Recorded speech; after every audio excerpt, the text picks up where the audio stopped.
Hello and welcome to this week's trading strategy video from me, David Jones, and Trading 212. This week we're going to take a look at the moving average convergence divergence indicator, so that the MACD indicator. And I thought I'd cover this because based on some of the comments we've had in recent weeks, there's been a lot of requests to look at this in a bit more detail. So I thought that's what we do this time around. In recent weeks, we've looked at a mix of different oscillators. We've looked at trading psychology, trading using price action, common trading mistakes, which was a really popular one. So we'll be doing similar videos along those lines in the next few weeks. But for this week, let's focus on the MACD. Now, I think, as I've said in the past, I'm really not a big fan of having 10 different oscillators on your chart, because I think you can end up ignoring just what the price action is doing. So personally, the MACD isn't one that I look at particularly often, but for you, maybe it's different, and maybe it will add something to your trading. So first of all, as usual, let's take a look at the theory behind the MACD and how it's meant to give us signals to buy or sell. Let's start off with our MACD. So we'll start right from the basics and build it up. So typical settings for a MACD, 12, 26, 9. We start off with our zero line here, the middle line on the oscillator. The first line that gets plotted uses the 12, 26. So it's the MACD line. It gets calculated by subtracting the 26-day exponential moving average of the price from the 12-day exponential moving average of the price. So our MACD line might look something like this. So as the market moves around, the MACD line will oscillate with the ups and downs of the market. Then we have a second line that gets plotted.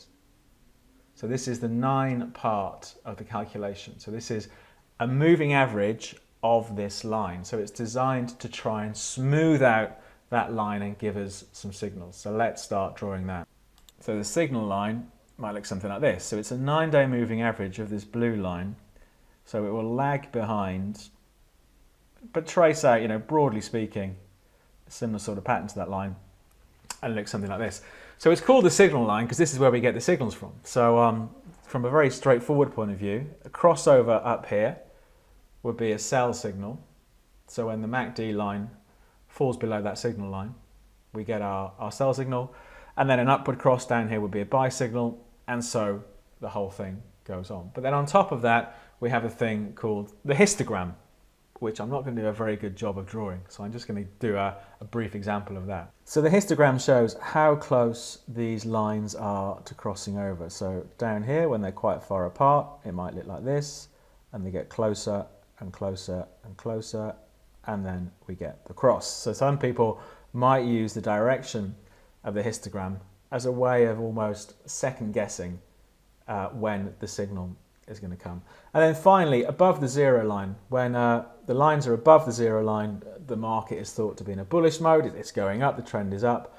When the lines are below the zero line, the market is thought to be in a bearish mode, the trend is down and the market is sliding. So there's a few different bits there, but as usual, I think this makes a lot more sense when we look at a real example.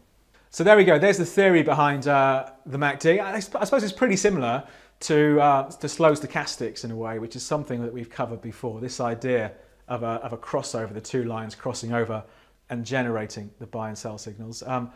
But as I always say, it's one thing to read it in the textbooks, this is how it should work. In the real world, it can be a little bit different. So I think for our real world example this week, let's take a look at the MACD on a pound US dollar daily chart and see how good or how bad the signals might have been. We'll use pound against the dollar as our real example. We've got this on a daily chart going back to the end of 2016. So each candle represents a day's worth of trading. We don't have any other information on the chart apart from what the price has been doing. So let's add our MACD. If we go to indicators up here, we can click and we can choose, go to oscillators, we can find our MACD in there, or a shortcut. If you go to most popular, because it's one of the most popular ones, you'll see the more popular indicators in there. So let's click on MACD. Here we go. So my setup here has got the default values. So 12, 26, 9. If I click on confirm, the MACD gets added to my chart. So let's just bring this up just so we can see everything a bit more clearly. So let's walk back first of all. Let's just look at some of the straightforward signals. So coming in, or last year, December 2016, sell signal there. So we have the lines crossing over, giving us a sell. We have a buy signal in there, which wasn't that good, it was a bit early. And a buy signal there, which was a lot better. Then we had our sell signal there, which eventually worked out okay. A buy signal down there, you can see the crossover, 14th of March. Sell signal there, not that good. Sell signal up there, it was okay, I suppose, if you were patient and stuck with it. Then a buy signal down here, the 28th of June. And the most recent signal we've had is on the 3rd of August, which were this sort of area up here. That was our sell signal. So the daily MACD didn't do too badly when it comes to pound dollar over the last 8 months or so. And here you can see the histogram, and all the histogram is showing us. You can see here if we look at this period here from March, where the histogram starts to turn green from being red, it means these two lines are starting to move closer together. So it can be an early warning to get ready for a signal. And then when the lines cross, such as here, the histogram moves over that zero line. So it shows us the signal had happened. And the same back here, we only have one day where the histogram had dropped. But again, it suggests that maybe momentum is starting to fade. And then bang, when it slips below, that's our signal that the lines have crossed over. And the last signal we had at the end of last week, that's the end of the second week of August, the market had, the histogram was turning green, suggesting the lines were starting to move a little bit closer together. So that's the MACD histogram on a daily chart for pound against the dollar going back over the last 8 months or so.